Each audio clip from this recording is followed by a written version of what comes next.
When I first decided I wanted to become a writer, I'd had this ambition for many, many years to become a writer, but it was something that I never realized would ever really happen to me.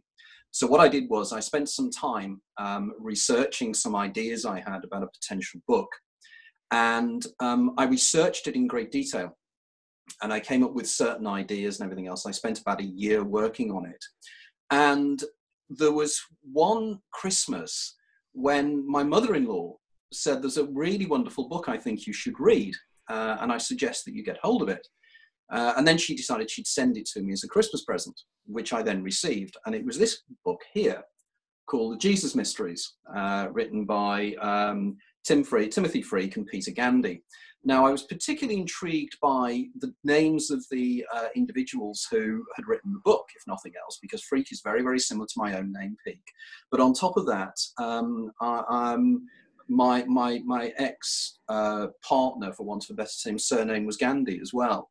So I thought this is interesting. This seems to have a degree of synergy about it. But I didn't actually get hold and properly read the book until I went on holiday to a place called Parga in the Peloponnese. And while I was there, I started reading the Jesus Mysteries. And it blew my mind, because there were ideas exploding out of this book that had been very much part of my own interest for many, many years, because I'd studied Gnosticism, and at university I'd done a course on the sociology of religion, and I was always interested in these kind of syncretic, slightly not syncretic at all, but kind of divisive religious groups after the death of Christ and for the first 3 or 4 centuries. So it particularly intrigued me. But what was really interesting about this book was it introduced to me 2 concepts that I'd never come across before.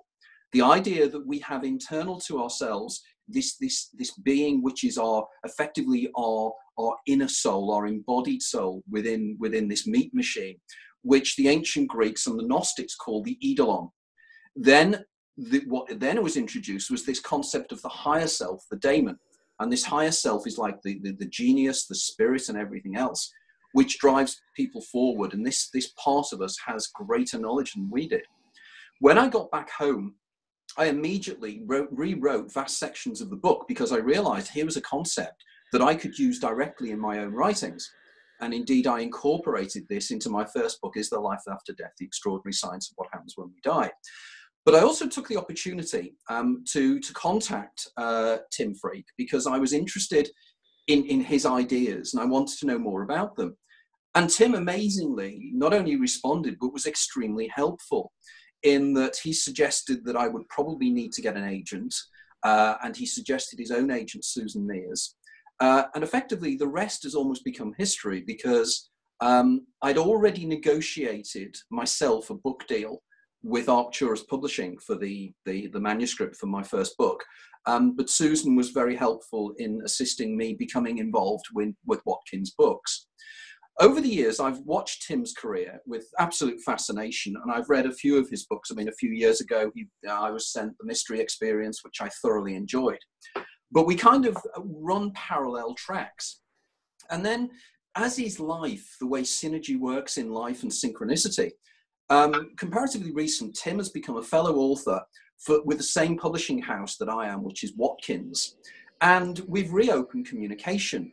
And Watkins, through Tim's insistence, sent me a copy of his latest book, Soul Story. Now, I looked at the book and I thought, it's interesting, but is it really my cup of tea? Because my readers will know that I tend to take a very, very direct approach to the science. You know, I analyze the science to the nth degree, and I use science as the background. My starting point is science. So I'm always very, very nervous of reading books that are what I would call tutoring you into your relationship with reality and everything else, because there's an awful lot of very, very weak books out there that seem to become profoundly popular. So my initial approach was slightly wary, but because I know that Tim, having read the Jesus Mysteries and his other books, I know that he's very, very in-depth in the terms of the way he analyzes things. So I knew that what he'd be writing in this book would be backed up in other ways by powerful science and psychology and everything else. And I know Tim is a philosopher, and the first analysis, he's a philosopher. But I started reading the book, and Tim says in the introduction that his writing style is somewhat different in the sense that grammar will be different, he will only use lowercase, and it will look strange. And I thought, this is going to be a bit weird. So I started reading it, and by jingo, I couldn't put it down. Absolutely amazing piece of work. You know, I believe that Soul Story is a book that should be required reading by anybody who's interested in the mystery of an embodied being, a consciousness that is looking at the outside world and wondering, why the hell am I here? Tim answers this. In many ways, he uses similar ideas to myself, but uses it in a far more humane style. His style is very, very personal and very, very supportive. He is also wonderful in the way at the end of each chapter, he actually gives summations of his ideas and thoughts. Now, when I read through this, I was thinking, you know, I'm really keen to talk to Tim about this, because the similarities between both our positions is curious in the extreme. And I think that, you know, going forward, I think there's a great opportunity for Tim and I to work together on this. I'm also interested in a lot of the work that Tim does in relation to some of the writings of a guy called Tom Campbell, who has written something called My Big Toe. And again, there's it's like a Venn diagram. There's the area in the middle where a group of us are writing about, and this is where the nugget of the truth is. There's different ways of actually educating people about these, and Tim is taking a fascinating approach. So therefore, I'm absolutely delighted now to welcome Tim to the Consciousness Hour. Now, I know very little about you, Tim, in terms of your background and how you ended up. I know that you're a philosopher, and I know that you've written many, many books in many, many areas. But who exactly is Tim Freke? What's the background to you, and what's driven you to become a writer? Well, thank you for all of that wonderful remarks about my work, and especially the new one. And it's just so great, you know, to be here. I jumped at this because I knew that we would have an intelligent conversation. And I'm, you know, one of the things that Tim Freke is just somebody who's hooked on warm-hearted, really intelligent conversation. I fundamentally, Tony, I'm just a curious human being. I feel like since I've been very small, I've been asking myself, what is this? And what should I do with it? And it's just never stopped. And I've managed to create a life for myself where I can now professionally wake up in the morning and go, what is this? And what should I do with it? And share it with other people who have the same interest. And probably the defining moment very, very young was what I would now call becoming deep awake, or a spiritual awakening, which happened just spontaneously. I think through this deep fascination with mystery. I think probably I just went so deeply into the mystery, I shot through into another state of consciousness, and everything really kind of turned there. And that set me off on how can I understand this shift in consciousness? And so therefore my interest moved very, very much towards spiritual philosophy, studying the world's different traditions and then writing about them. And then that ended really with the Jesus mysteries, which was going into our own Christian tradition, which I've been very close to in a way, and turning it inside out. And then coming out from the other end of that has been this latest phase where it's been like, well, what does this mean for now? What I loved about the Gnostics was that they questioned the spirituality they inherited, and they were willing to be revolutionaries. So they turned things on their head. They found things, they expressed it in their own unique way. They were willing to create something new. And it felt to me that that's what I was interested in, was how can we, the spirituality that I've been writing on, all the great traditions, they're wonderful, but they're very old. And they're put together by people who thought the world was flat, who don't see the world which we do. So if my interest then became, right, well, how can I share this waking up state with other people who are alive today? And then how can we develop a new story which puts that awakening where it belongs, which is absolutely in the middle, central to the human experience? So when you mentioned the experience you had when you were younger, are you willing to share a little bit with us about that, as to what that was that clearly had a profound effect upon you? And maybe if you're want to share it with us to tell us a little bit about what changed you? Well, the experience, I mean, it's a long time ago, and so one must be careful. But luckily, my nature was to write, so I wrote things down after it. So, I have some reference point. My memory, the most distinct memory, is this enormous love, and that has stayed with me to this day. Absolutely central to everything I do and everything I share is this sense that there is an enormous love permeating the universe. And it's part of what I've been doing as a philosopher, is trying to understand what that could possibly mean, that there's a love permeating the universe. What could that possibly actually mean? But that was the experience, and continues to be. As I go into the deep awake state, that's the way it is. So there's this communion, this oneness, this sense of all the classic things, really. I'm not just this isolated thing, I'm actually the whole thing. And then from that oneness, this connectivity and communion, this huge love or compassion, agape, or whatever you want to call that. But also for me, very important, a sensual aliveness, like the senses coming to life, so that it's not disembodied. And that's been key for me, because I think it's rescued me from traditional forms of spirituality, which are quite disembodied, which see life as an error, a mistake, something bad you have to get away from.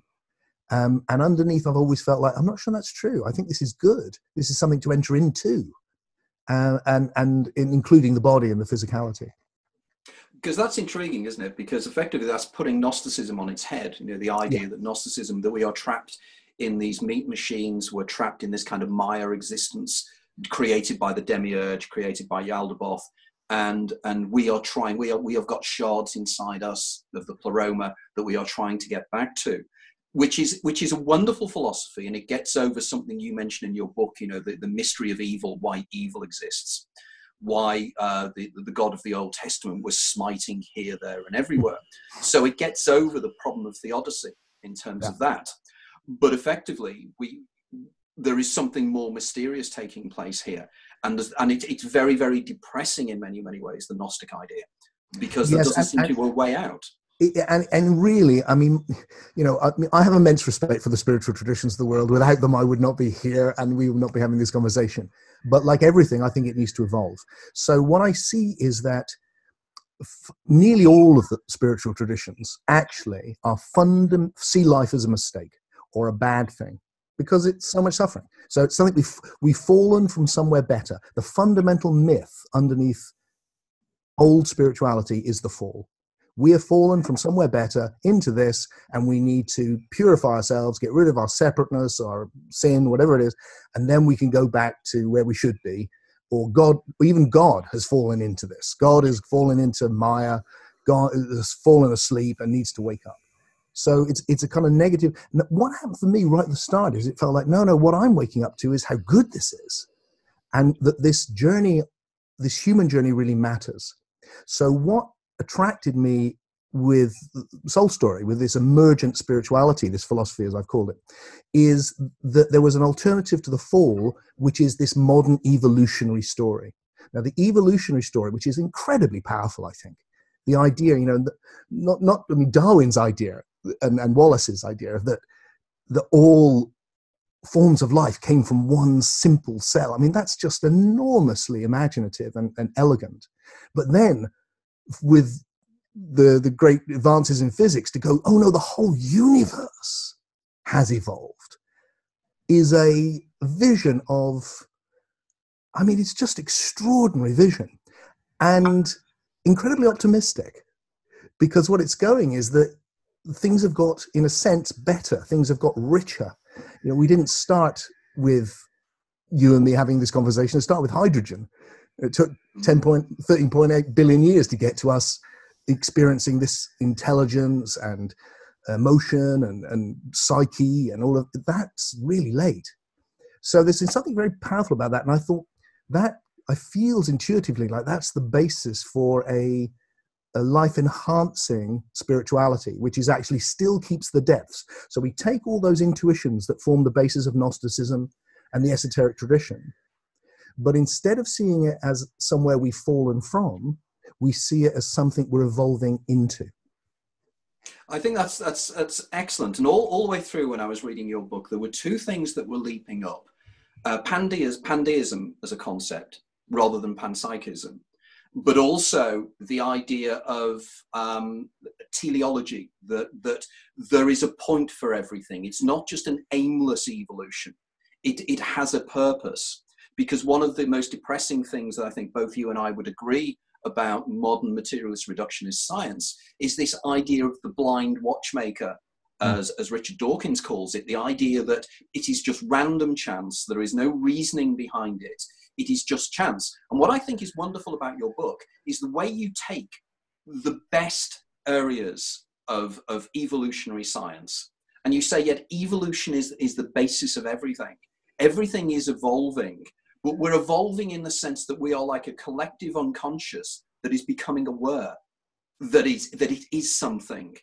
And that this awareness, we are collectively part of this. We are literally shards of the pleroma, and the pleroma is using us to actually become aware of itself and aware of its own purpose.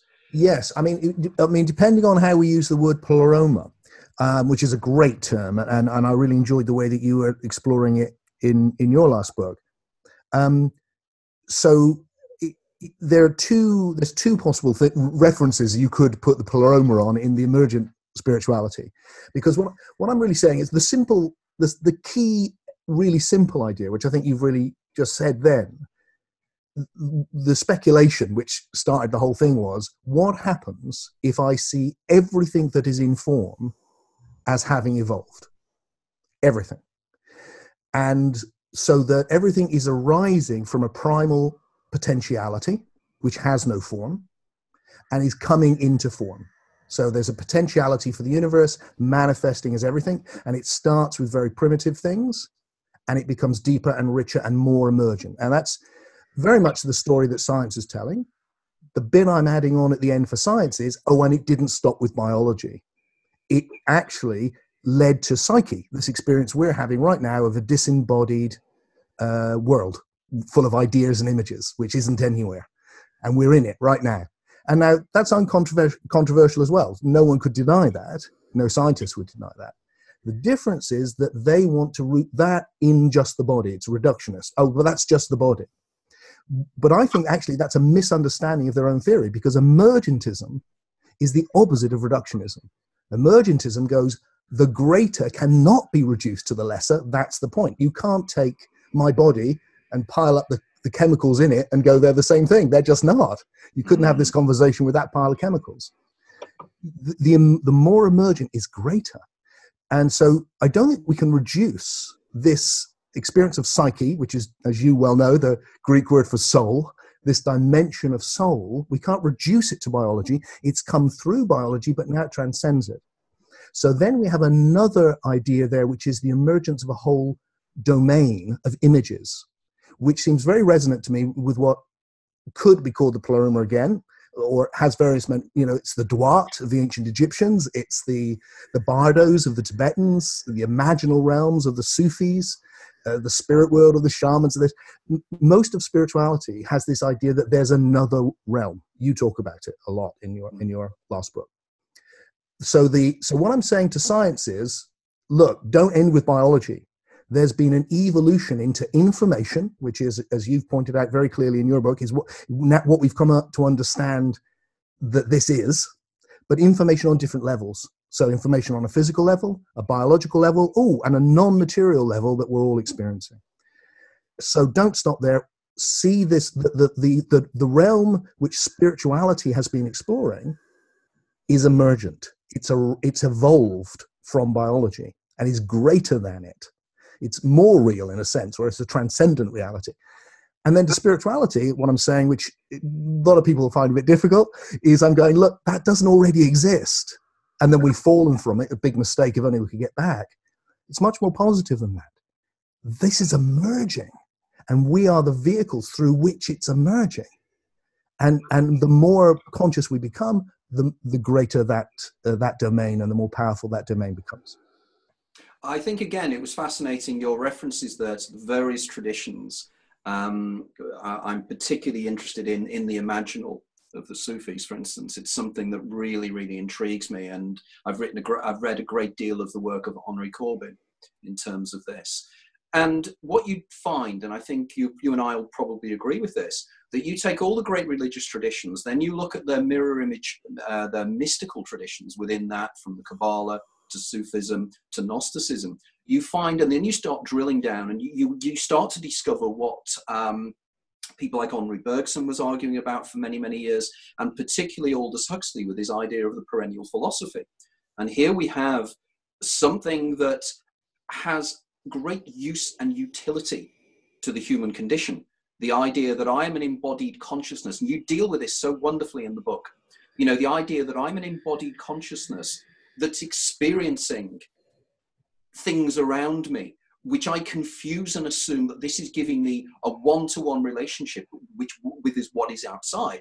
Whereas there is no one-to-one relationship. It's brain created in the first place. And it's all to do with perception. It's all to do with consciousness embodied within a brain. And again, I've said in my writings, you know, that the idea that consciousness just spontaneously appears as an epiphenomenon of brain behaviors makes no sense. You know, as David Chalmers said, you know, with the major issue of modern science is understanding how electricity reacting with chemicals in the brain can create Tim Freke and Anthony Peake, you know, and this conversation and everything we're having now.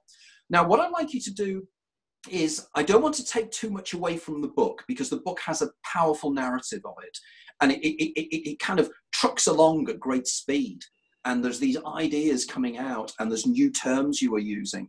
And I think in many ways a lot of people criticize people like you and I because we use new terminology, but we have to use that terminology because we're dealing with new concepts. That's right. But for about 10 or 15 minutes, could you just take through how you developed the book? Because this is about you rather than about me, and I'm very keen for you to get the ideas across because it stunned me. So if you can put the kind of the bones together, and then the readers, the people listening to this in due course can go away and read the book. But if you just take us through a little bit the sequential way you take the reader through. Okay, well, I think I'll do it slightly, if I'm going to do it condensed, maybe we'll start with something you've already mentioned, which is purpose, this idea that life has no purpose. And one of the key moments for me in coming up with the idea was going, look, I think the purpose of existence is actually, it's not the purpose that the existence has a purpose. It's that purpose is inherent in what it is. Because what I'm suggesting this is the realization of potentiality. So that, what came before the Big Bang? Well, it's an impossible question, but surely we can say this, and I mean before, not literally with time, but metaphysically. Where is it coming from? Well, it's coming from the potential for everything. So that we have this realization of potential. And that comes really clear for me when I just pay attention to the moment, which is something that as a philosopher, my style of philosophy is mainly just looking at the moment, actually. Just hours of looking at the moment going, what is this? And I became fascinated by time because, and by time, I don't mean the way we measure it or anything to do with that. I just mean simply the fact that, hang on, everything I experience is one thing after another. And there is a consistent, what I call the time stream. There's this flow of time happening, always. And I started looking at it and thinking, okay, so what's interesting about this is that every moment is realizing a new possibility.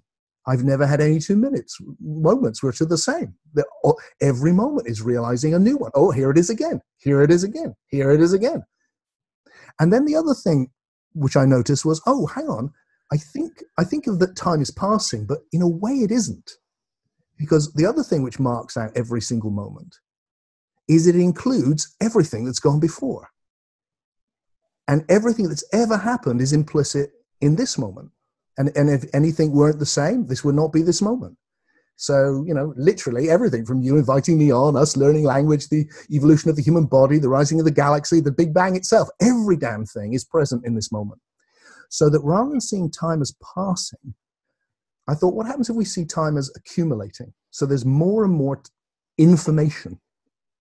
This world which is out there, which we now know is information, the information is accumulating, which means that as the potentiality is manifesting itself new all the time, which is inherently the creativity of things, that there's a tendency towards evolution because there's just more and more information, and there's a tendency towards emergence. It's not like a straight line or anything crazy like that, but there is an impossible to avoid tendency for the realization of ever more emergent potentials. And that's gone through a first period of physics, and then it has led to this whole nother phase, which is biology, and then it has led to this third phase, which is the arising of soul, which is about evolution, which is now happening primarily on a non-physical realm. And we see that all around us. Everything we've got here on the physical realm has come from the imaginal realm. Everything that I can see. There is nothing I'm looking at which has not come from the imagination. So we've that's where it's all happening. My body's not evolving. It's all very slow.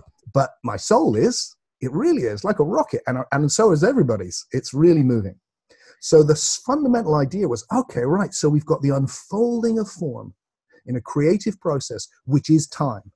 So the universe and everything in it, everything is a process. And processes are made of time.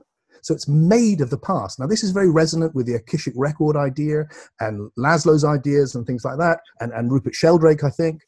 But it's going, I'm not saying it's memory, in the sense, and this is probably a little bit funny about words, but just to be precise, memory feels like something which we have in the moment. It's telling the story of the past in the moment, which is why it can be horrendously wrong and made up and all the rest of it.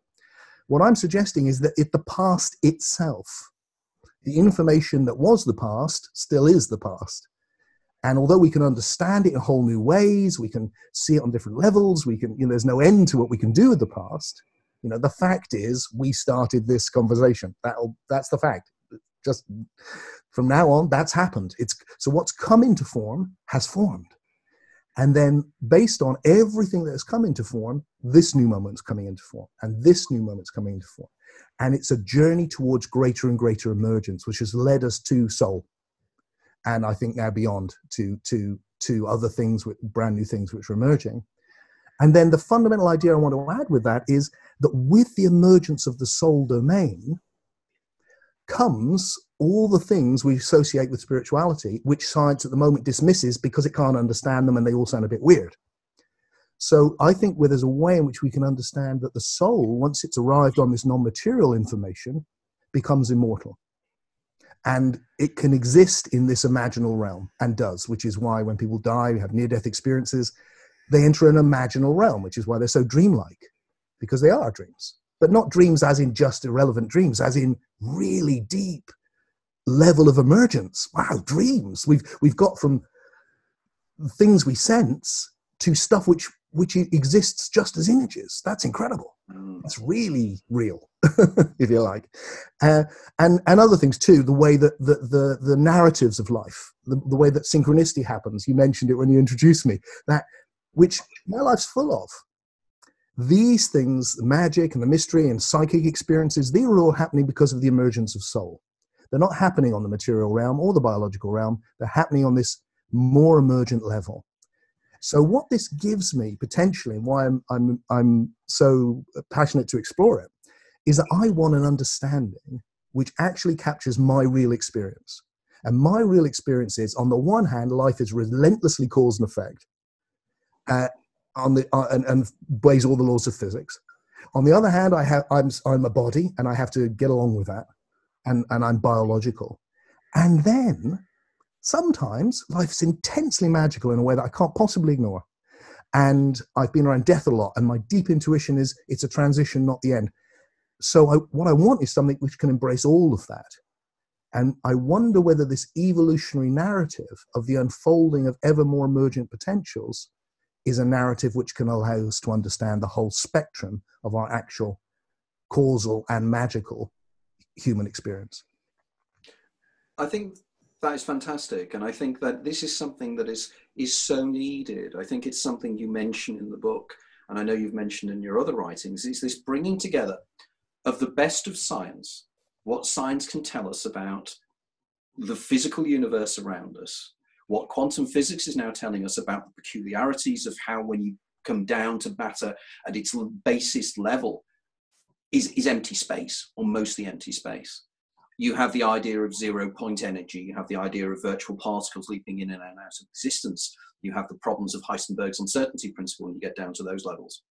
And it's something you say in your book, which I think I'm very much in agreement with. There's the kind of desperation of trying. Modern science has a desperation of not wanting to avoid causality in some way, wanting to deny the fact that there is an imperative taking place. And it comes up with concepts. A concept that I've used many times in my own writing, by the way, is Hugh Everett III's 1957 idea of the many worlds interpretation. And the idea that there are multiple universes. And the reason you can get past the cosmic anthropic principle, the idea that this universe seems to be fine-tuned to the development of consciousness and indeed observers, is that this is the universe where it happened. And there are trillions of other universes where that did not take place. But that is, that's the complete opposite of what we want to believe in terms of Occam's razor. It's just, it just doesn't make sense. you couldn't get a bigger opposite of Occam's razor, could you? You couldn't, and I sometimes feel, that modern science, because it's in such denial of consciousness and the role of consciousness within the way we see subatomic particles come into existence. There's things nowadays like the quantum Zeno effect, and there's been definitely proven now there's a one-to-one relationship between the act of conscious observation of subatomic particles and them doing things. I mean, it's always surprised me, for instance, in science, you listen, you read up the scientific explanations for things, and there seems to be time and time again that science seems to think about a solution to a problem.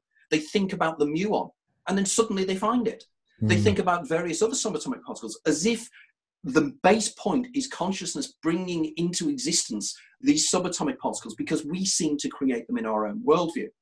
Now, your solution is bringing the best of the two together. And it's saying, look, Daniel Dennett and his eliminative materialists out there who are in complete denial that there's any kind of inner narrative going on and that we are fooling ourselves into thinking we are anything other than, well, you can't even use the term sentient atoms, can you? Because we're not sentient, supposedly, where there is no inner life. Whereas what your book does, it releases all that and it says, let's see through that and let's just look at what it is to be human. And I think what it was very important in your book, because you continue, I made some notes earlier on, and some of the things, the idea of time accumulates. I love that, the idea, because I'm fascinated by the concept orthogonal time, the idea that there is a time that runs as a right angle to every moment. And that's where time really takes place. The time, I think you hit the nail on the head. I mean, I fumbled around in my book, The Labyrinth of Time. I spent a whole book fumbling around trying to understand time. And just like St. Augustine, in the end of it, I ended up thinking, the one thing I know about time is I don't understand it. And it is very much the same. Whereas you hit the nail on the head and you say, we're confusing things. We're not making sense here. It's because our brains are formulated to exist within this, whatever we call it, this simulation, the Maya, whatever we want to call it. Our brains are attuned to surviving in this environment, whatever this environment is. And you're saying quite rightly that there is something else that's greater. Now, you have this wonderful term, individuation and unindividuation, which I particularly liked because it resonated strongly with me. Can you tell us a little bit about what you mean by those terms? Yeah, I think there's when I look at the evolutionary process, the first thing I see is that there's an arising of the time stream, and that the time stream then, which is for me is accumulating information, realizing. So each moment, let me get this clear. Each moment for me is the meeting of the past and the possible. Meeting everything that has been with everything that could be, and this so that there's this constant flow of those two happening together. I mean, just in terms of your experience of time, I think we experience that as all of us as this presence, which is the witness for us, consciousness itself, which is our deep subjectivity, which never changes, which is just there and is always now, because is just timeless. It's just there. It is, and then this flow of experience, which is time. It goes right back to Plato, is being and becoming, and that there's this flow of becoming, and there's this presence of being, so that it's the process is the time stream individuates. The forms, the information, the forms become more and more particular. So, the beginning is mainly hydrogen. There's not much to choose between hydrogen atoms, but now there's you and me, and we're pretty individual compared to hydrogen atoms. And what's happened every step along the way is that things have become more individual. And the more individual they've become objectively, the more conscious, or the more they've been able to discriminate the universe around them subjectively. And that very basic discrimination of the universe, which you see in even elementary particles, electrically and chemically, will become, I think, consciousness, will become soul, and eventually self-consciousness and sentience. So that we've got this evolution in tandem of objective information and subjective discrimination that will become conscious experience. So subject and objects are moving together, and that the process through which this happens is, first of all, individuation, but also something else, which I call unindividuation or unividuation, which is that there's a jump when two individual time streams unite and form something greater, a holonic entity which is bigger than the two. The classic example would be oxygen and hydrogen get together and suddenly got water. Wow, a whole new emergent thing has arrived, and that's happening all the time. So that there's not just individuation, there's also this paralogical opposite. There's also this sense of separate things coming together to form something greater. And that's happened with you and I, in that the single cells have got together and formed something greater. And I think it's happening in consciousness as we're entering this phase of spiritual awakening, that we're actually becoming conscious, coming together as individual psyches or souls to create something greater. And now I think what happened to me when I was a little boy, when I was 12, was I stumbled into a relationship with that something greater that I suddenly was conscious I was a part of. And that feels like love, because it's a conscious oneness. It's the universe becoming conscious of itself as one thing. And when we feel that, there's this great feeling of connection, which is love. Well, it goes back, doesn't it? Effectively, you go back to the great spiritual writers of generations before. I'm reminded in many ways Jacob Boehme and some of the things that he used to talk about. Yeah. And then you go to the great works of people like Buck, and the idea that there is something else, and we sometimes glimpse this extra something that's us but not us. These kind of noetic experiences that I would guarantee most people have. I mean, I find when I debate with scientists and people like that, and it always fascinates me that, you have the debate and they'll turn around and they'll say, that there's nothing but physical and everything else, and all the stuff you write about is nonsense because there's just nothing else. And then you'll have a few beers with them afterwards, and they'll be, a few years ago I had this really strange experience which I've never really fully understood.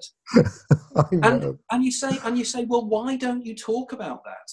Yeah. And they always turn around on the same thing. I'm a professional scientist. I cannot be seen to be stating these things because I have tenure. I have my reputation. So that all the time we are being forced away from this kind of inner knowing, this kind of knowing something that is deeper within ourselves. I feel it's the moment, when you lie awake in the middle of the night, or you look at the vastness of space, and you think there is something here that is far, far greater, and we are in denial because. And I think it was you that mentioned, and correct me if I'm wrong, because it might have been somebody else I was reading recently, but I think it was you. The ideal of the ultimate denial of everything, and everything we do is motivated to ignore the fact that we are going to die. It's the one thing that we know is inevitable and we really don't want to think about it. Whereas more traditional societies live tooth and jowl with death. Death is part of life. It is something that happens within life. Whereas we inure ourselves, we cage ourselves off. We live in boxes and ignore it. Really, and what you're pointing to, I think, was a big motivation to develop the philosophy for myself, let alone writing it and sharing it. Primarily, I think it was I needed to do it because, I liked to think of myself as somebody who can approach things rationally, And I'm aware, and I was watching more and more of my friends who are like that, and it felt like they were succumbing to this idea that all of this stuff that we'd all explored earlier in our lives, spiritual stuff, was kind of we kind of seen through that now. And the idea of life after death, that really it's impossible. It's impossible. So just forget it. Or life having meaning or purpose. No, it just doesn't have any. You just got to, are you man enough to accept the truth? Man up and take it by because really it's as bleak as you can imagine. And my feeling, because I've been immersing myself all this time in this deep awake state with people, I don't think that's true. There's something so good here, and the suffering is redeemable. There's something profoundly wonderful unfolding and flowering here. So what I wanted was to be able to at least say, look, you know that intuition that some of us have, that really death isn't the end. You can hold your head up and be rational and say that. The intuition, those experiences you have with just like meeting that magic person and the book falling on your head and it changing your life and all of those things, you can hold up your head and go rationally and say, no, this is real. And that we can construct a fundamental worldview which can honor that just as much as the incredible advances in physics. And the reason I think physics has done so well is because it's the first thing. It's very basic. It's much easier to do physics than it is to study the disembodied soul dimension. It's not, because it's so rich and deep, but people have. And whilst they've done it in a way that I think needs to move on, a lot of their fundamental insights we can return to and go, hang on, if we see these ancient esoteric ideas in a different way, like immortal soul or even reincarnation and the idea of the soul dimension, which you can explore and blah, blah, then actually there's something in them, more than something. It's the most emergent thing. And that intuition, I think that anyone who's really gone into it feels this is the most important thing about life.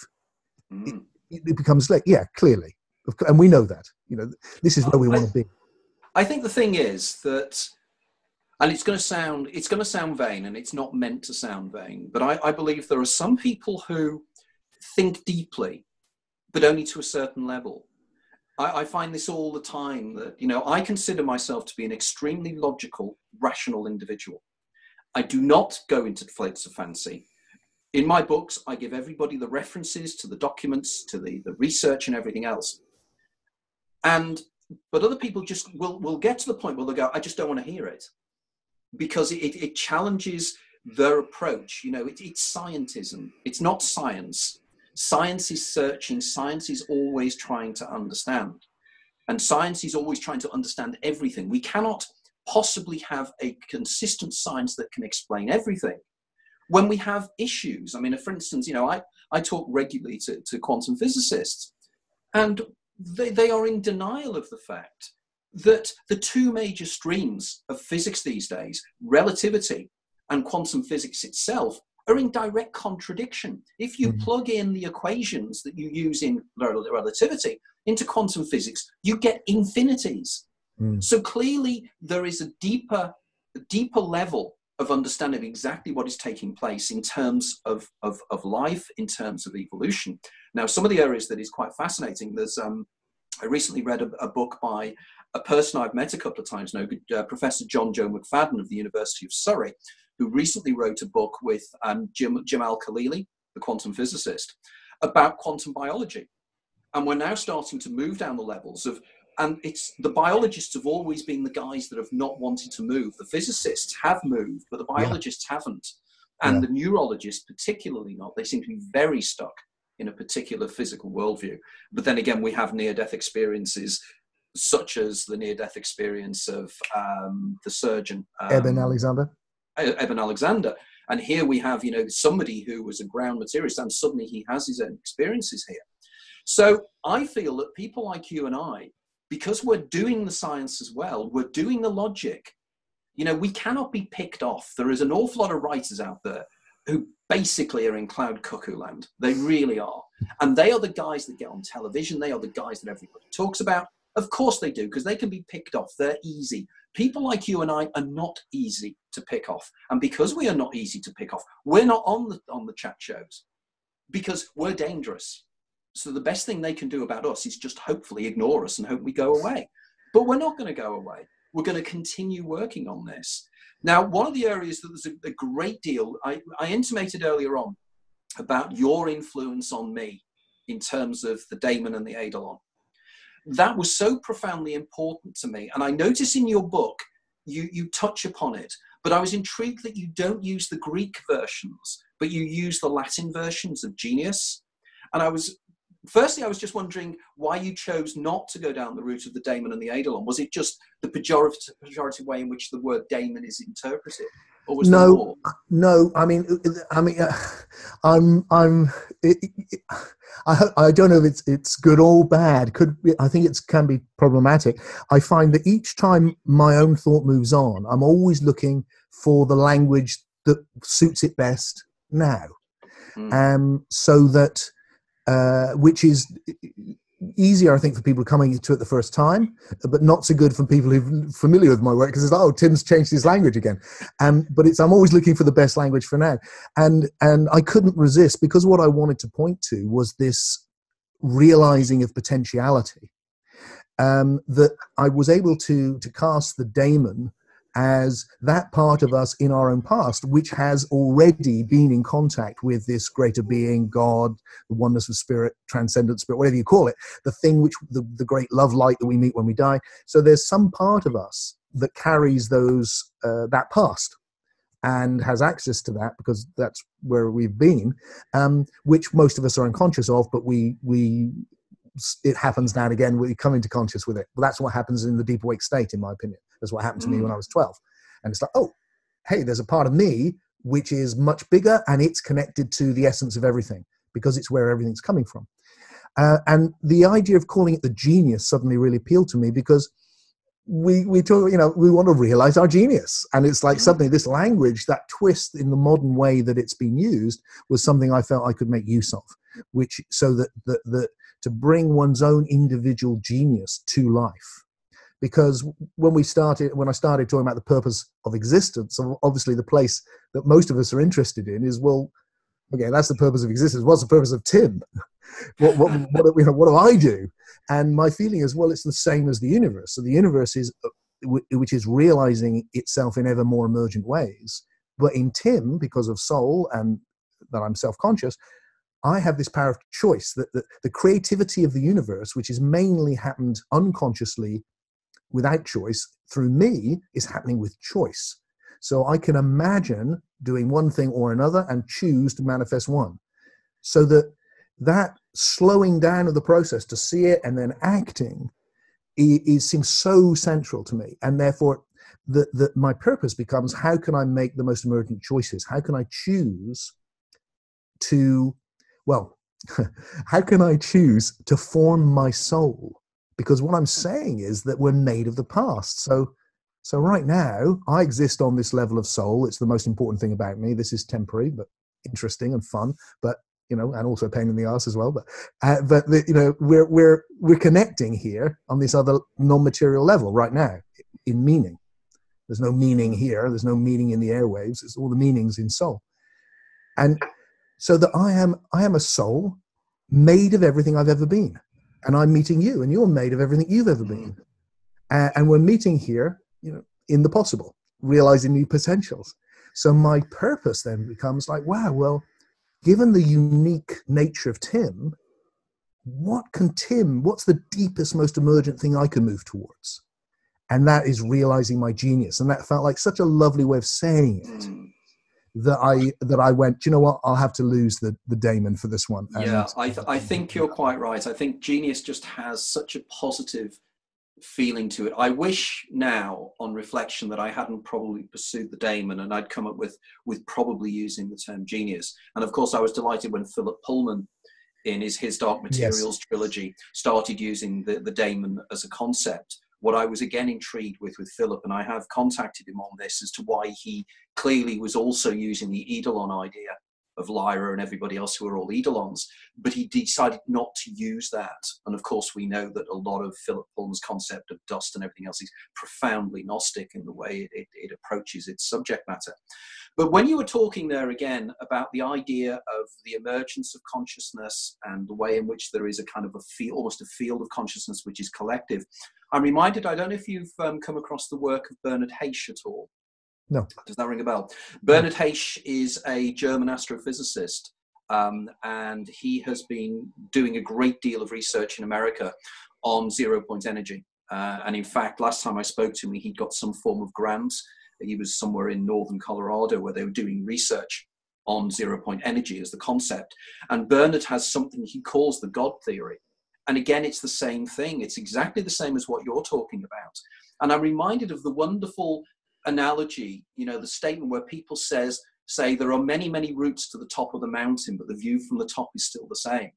And there's so many of us who've started off in different positions, plowing our way up Mount Kilimanjaro. I'm particularly saying about Mount Kilimanjaro because I don't know if you know, but I have worked many years very closely with two Austrians who have invented something called the lucid light device, the hypnagogic light device. Yeah. And this in my argument, actually, and if you read my book, The Infinite Mindfield and the Out-of-Body Experience, I discuss this. I argue that this actual machine stimulates the pineal gland to release dimethyltryptamine, endogenous dimethyltryptamine. And Engelbert Winkler, who's a consultant psychologist, who was one of the two inventors, an Austrian guy, was explaining in his latest book how, and he just uses the story of him climbing Mount Kilimanjaro with about 4 or 5 other individuals to test the lucid light device under rarefied atmospheric conditions. So, you know, when there's less oxygen in the air, because he's very interested in holotropic breathing, you know, the Stanislav Grof stuff. Yep. And he was thinking that if somebody went up very, very high up with the lack of oxygen, would they have more powerful hypnagogic experiences, which they did, which was intriguing in itself. But again, he was talking about the analogy of going up a mountain and you go through different levels and you go through the jungle and you get through and you actually get into the non-tree zone and you get higher and higher. And there's so many of us doing this. And I think if you take the opportunity to have a look at a lot of the people we've had on this show over the last few years, there's this developing undercurrent. And there's a group of us now that are coming together. And I know that you and I are keen to work together on other issues. And I think definitely I want to do that, because I think we could really value add massively, but we can talk about that at another stage. But the idea of us coming together in this wonderful timing. So we're getting towards, you know, we've got about 10 minutes now. What I'd also like to talk about is another concept you have called the soul stream and the Soma stream. And I'd like for you to expand upon that, because I think that is a wonderful analogy, and your use of language there, using Soma as the body and soul, I think it is excellent. And I think it very much links into my own interest in entheogens, dimethyltryptamine, and various other substances that seem to allow us to touch the Soma rather. And of course, Soma as a term, you know, was used and has been used for years as to be something, you know, this kind of substance that we can use to find our greater something. So, you know, I'd like to talk a little bit about that. Well, like I said earlier, as a philosopher, I spend most of my time just looking at the moment, and these ideas actually, this latest book, I think, was the eruption of Jesus and the Goddess. My second book on the Gnostics kind of came back suddenly, because I was very much concerned with awakening to the oneness and our relationship with our individuality, and then the thing which was missing was psyche or soul, and because of that, I couldn't say anything about death. So I was like, well, I need to address death, and without talking about psyche or soul, I couldn't do that. So this whole new book has been very central to it, has been the idea that you have in spirituality, which is that the psyche, the soul, and the body are not the same thing. And the idea which you get in science is that one way or another, they're the same thing. And of course, because they're the same thing, the death of the body absolutely must, however horrible it sounds, must mean the end of the psyche. So for me, it feels like, no, first of all, let's really get what these words refer to. So we don't go off in that fantasy world of the soul as something, ooh, spooky. It's obvious. We're experiencing the time stream of experience, and there's two types of experience we're having all the time, and they're very different. One is sensation, which is of being a body in the world, and one is imagination, which isn't in the world, doesn't exist in space, and is made of images or all sorts of mind stuff. That's the soul. That's the psyche. The question with life after death, for instance, is when the experience of sensation and the body, when that stops, because this falls to bits, can't hold together anymore, does that end as well because it's the same thing? Or could it still continue? Or indeed, could you go deeper into that imaginal realm? Does the imagination still happen? So what I've done is gone, well, look, first of all, let's get clear what this is. There's a body stream, and I use the word soma for that. There's a stream of sensation, which is the body, and there's a stream of soul, of images. That's the soma stream and the soul stream. Now, the big shift that I've made, I think, is to say, look, instead of seeing the psyche as like the subjective aspect of the body, I think we need to see them as two related streams, which at the moment are in a symbiotic relationship, but which have the ability to separate. So we've already discussed that objectively everything is information. So objectively, the soma stream is a flow of information, and we're reading our soma streams right now as information and creating a world from it. So what I want to say is that on the biological level, the subjective aspect of the soma stream is actually sensation, which is why when I look, what I see is there's subjectively a flow of sensation, which is reading the biological and physical world. The psyche, the soul stream, the subjective aspect of that is images, but it also has an objective aspect, which is soul information on a different level, so that it has its own subjective and objective side. It's not the same as this. It's the next level of emergence on, and it's the sharing of that information, which I think is the key to the phenomena that you've looked into so deeply, psychic phenomena of all sorts. All the information which is moving around in that realm is hugely important and being completely ignored. It's happening all the time, and that's creating a lot of the phenomena which science ignores because it's not in here.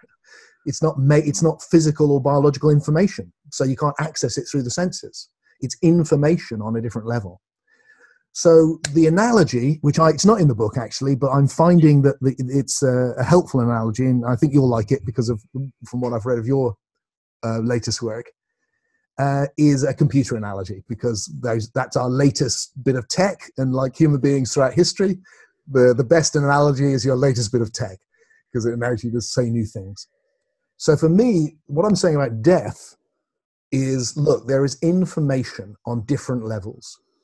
So the analogy would be, look, when I wrote my book, I wrote it on my computer. The information was here, right in my computer, right here.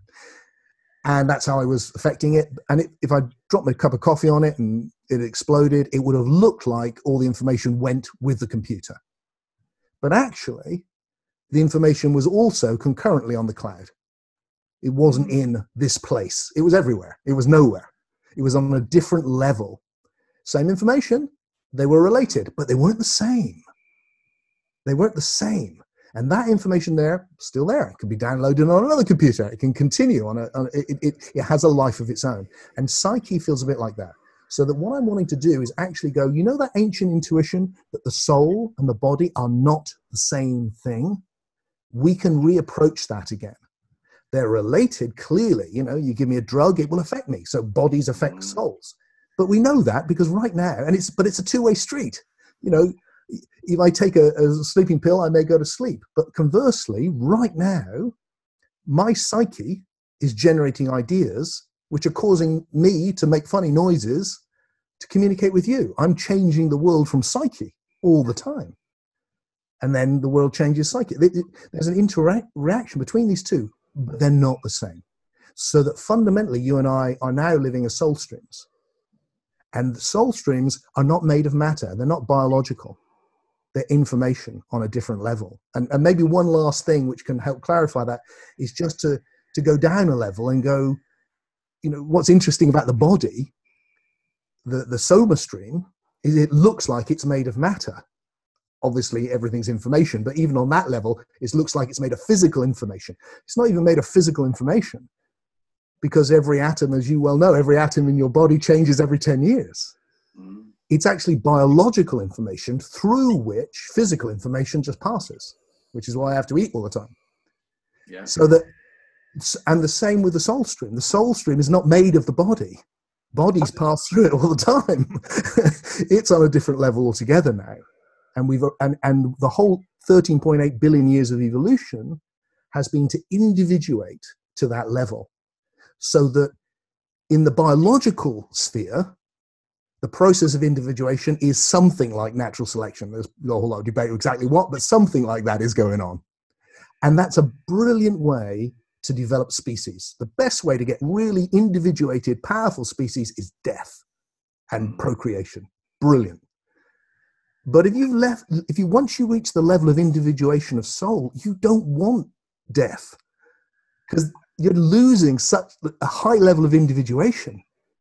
And so creativity, the universe has arrived at immortality, which is an individual time stream which doesn't die.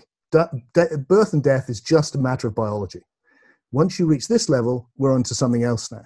And then the mechanism changes. The mechanism before biology was not natural selection, because there was no genetics, there was no any of that. It was a different mechanism. Then from that arose the biological mechanism to create species. And my suspicion is the mechanism through which souls are evolving is something akin to reincarnation. The moving out into the imagination, into the imaginal realm, and then coming back into relationship with the body. Moving out, moving back, a symbiotic movement between these soul streams and soma streams, which enables this continual individuation through which we become more conscious. I think you've hit the nail on the head there. And I think when you and I get together to talk this in greater detail, you probably haven't read my earlier books, but one of the concepts I call cheating the ferryman. Yeah, I do know that. Okay, and the concept I'm arguing there is that it is rebirth, but it's not reincarnation in the standard way of doing it. And my argument is that in order to evolve and in order to learn from one's mistakes, which effectively is what genetics is, isn't it? It is genetics learns, it tries something and it doesn't work, so it tries again. It learns from its errors, and it's developmental, it's incremental.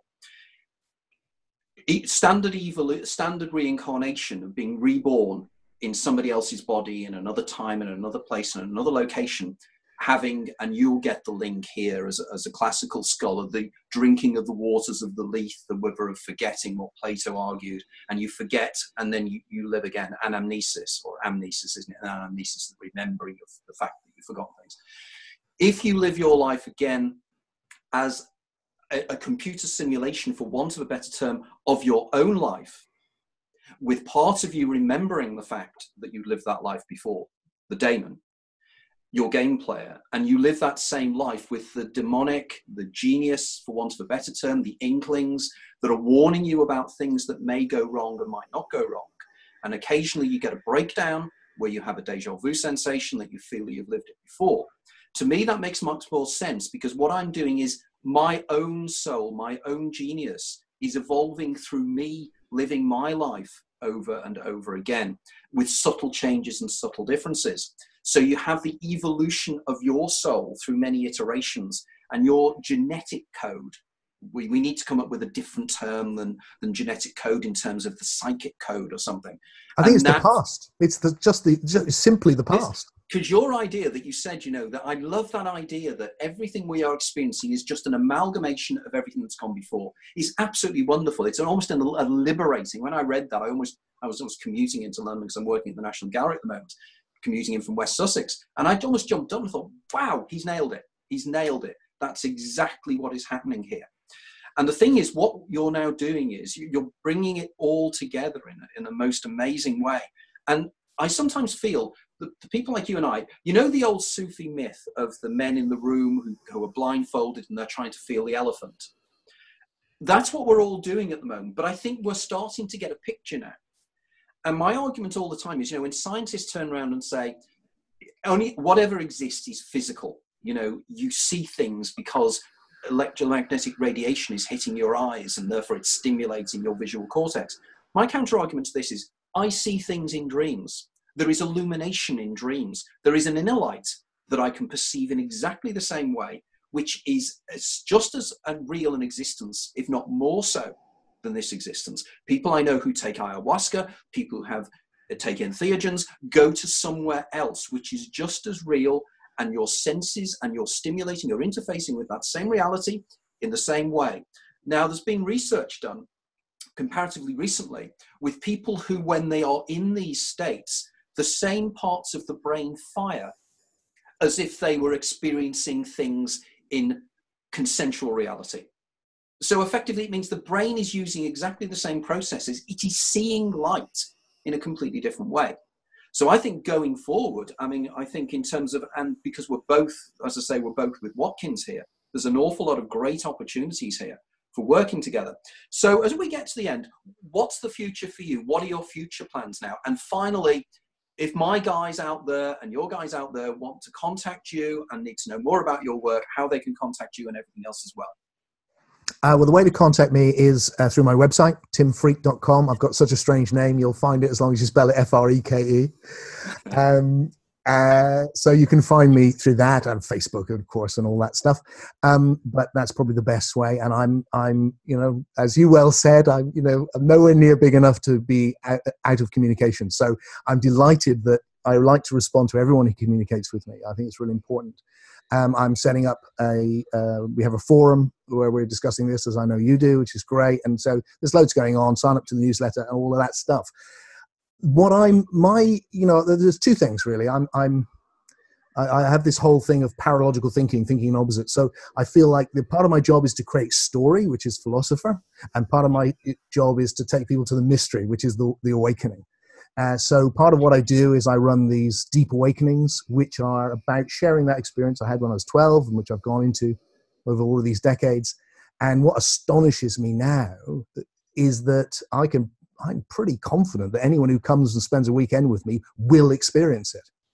I mean, and when I say experience it, I mean, they'll feel the love so powerfully. You just go, wow, that's big love. So I love to do that. And I've just come back from doing that in Japan, and wherever I'm invited, but mainly I do it here. And I'm just about to start doing it regularly in Bristol because that's close to where I live. So, if people want to experience what the deep awakening is, there's that.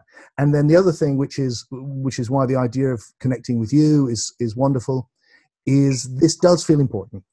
I feel the whole area, the idea of an emergent spirituality, something new that needs to emerge now, which honors the best of the old, which is rational, but which is also heart-centered, which sees all of these things as important, which can't just leave something out, wants to capture, and more than anything for me, which really endorses the human experience, which brings us purpose and meaning, because it's actually, my intuition is actually there. And I think it's near the end of the book or somewhere, I can't remember, but there's a kind of confessional moment, which is kind of important, I suppose, to me, which is where I kind of come clean and say, really what I'm trying to do here, and all this new language and this philosophy and time and all, what I'm trying to do is actually give some intellectual weight to these almost childlike intuitions which arise for me in this deep awake state.